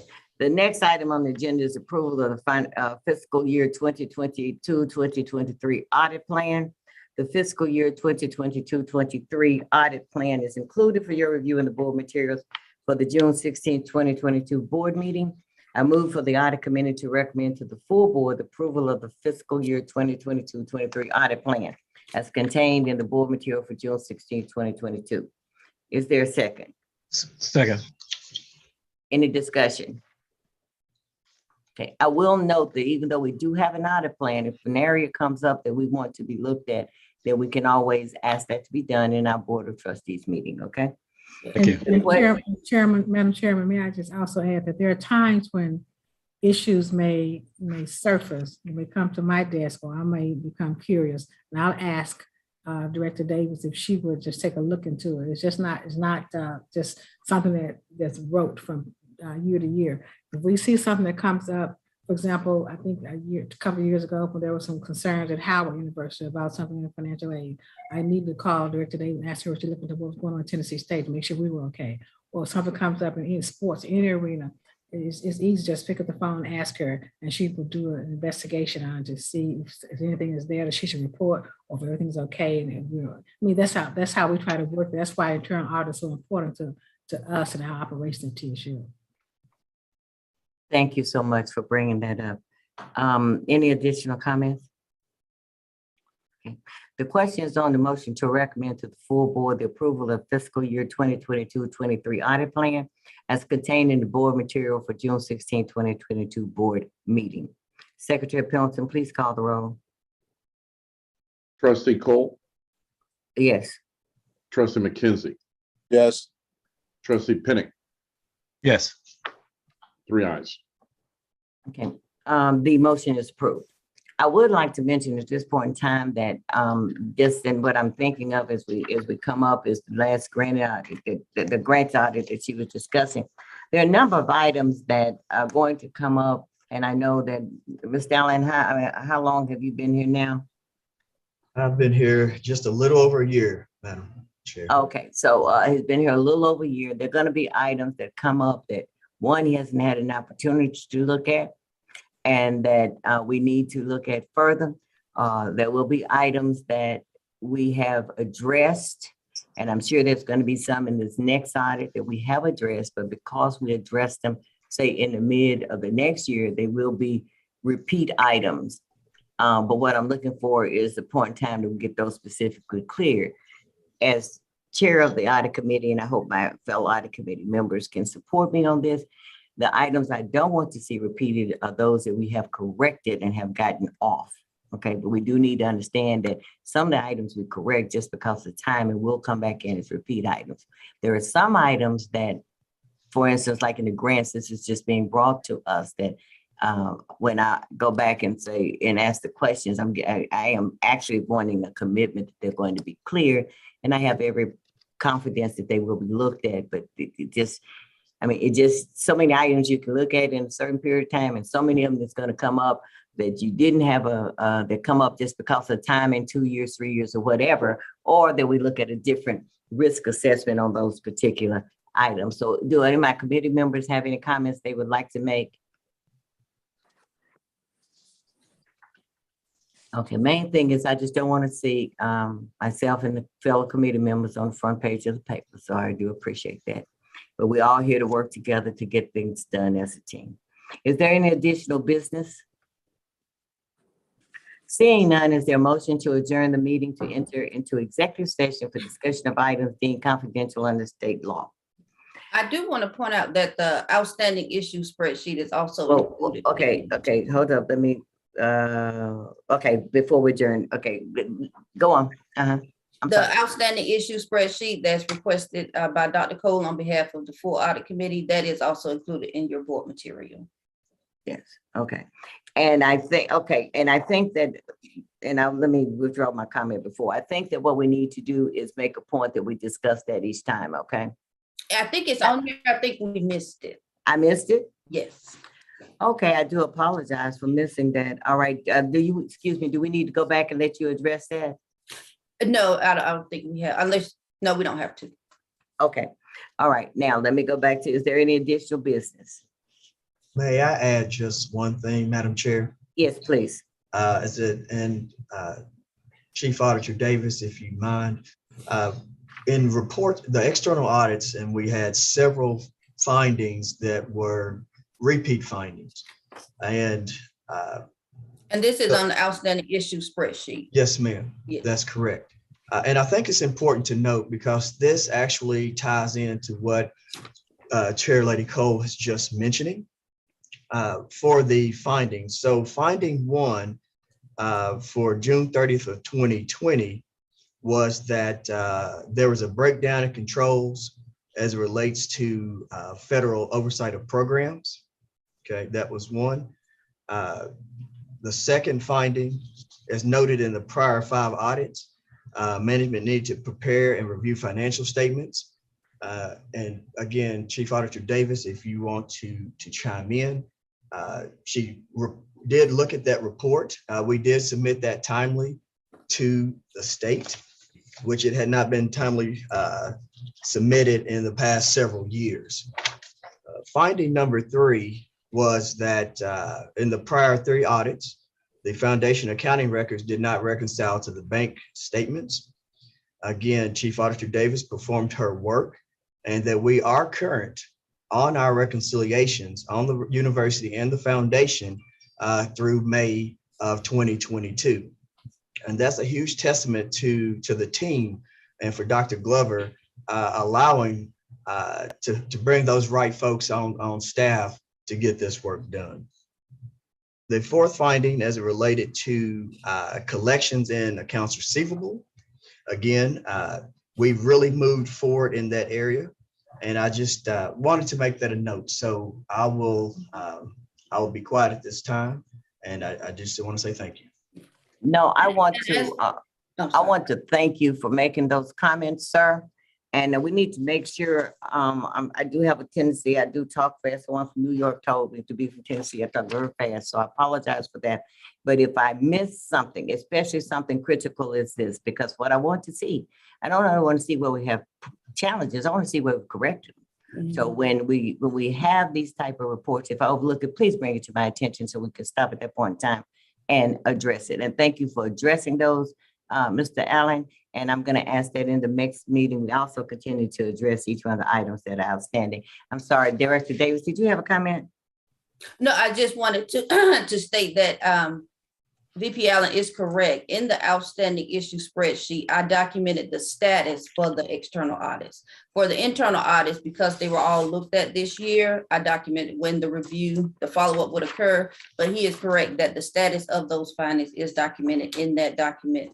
So you can see those. But we do want to point out that the reconciliations are current, but there were still some reconciling items included. So you still are in the having an issue where your findings could be repeated because they aren't what they consider complete.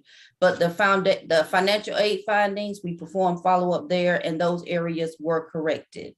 So we do want to acknowledge, as Dr. Cole said, when things are corrected. Okay, well, I think both of you all presented a great report, and I appreciate that. So at this point in time, I'm gonna go back to my original question. Okay, hearing none. The question is, I'm sorry, I moved the audit committee adjourn the meeting to enter into executive session for discussion of items deemed confidential under state law. Any discussion? Hearing none. The question is on the motion to adjourn the meeting to enter into executive session for discussion of items deemed confidential under state law. Secretary Johnson, please call the roll. Did you get a second on that? No, second. Okay. Okay, thank you. All right. Trustee Cole. Yes. Trustee McKenzie. Yes. Trustee Pennick. Yes. Okay, we'll go into executive session. We'll need everyone to drop off except for the need to be present, folks. I've told everyone who needs to be present.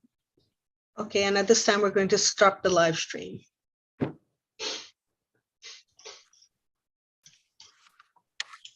And yes, and Mr. Warren, would you ensure that the live stream has been stopped?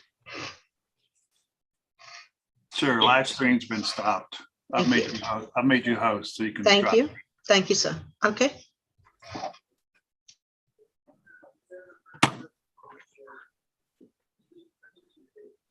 Chair Cole, I think we're ready to proceed. Okay. You need to drop me, Arlene. Put me in. You're still live. Hang on a sec. There's some folks that need to still drop off. Okay, yes, and you're still live. Okay, Mr. Warren ensured us that the live stream had stopped. Okay, not yet. No, it hasn't stopped. Okay. It's wrapping up. I've stopped it from my end. Is anyone else see live in the corner of their screen? Yes. Yep. Yes. Hey, Tim. Hey, Tim. This is Oh, Arlene, Yes, make me host again. I can't all right, sing because okay.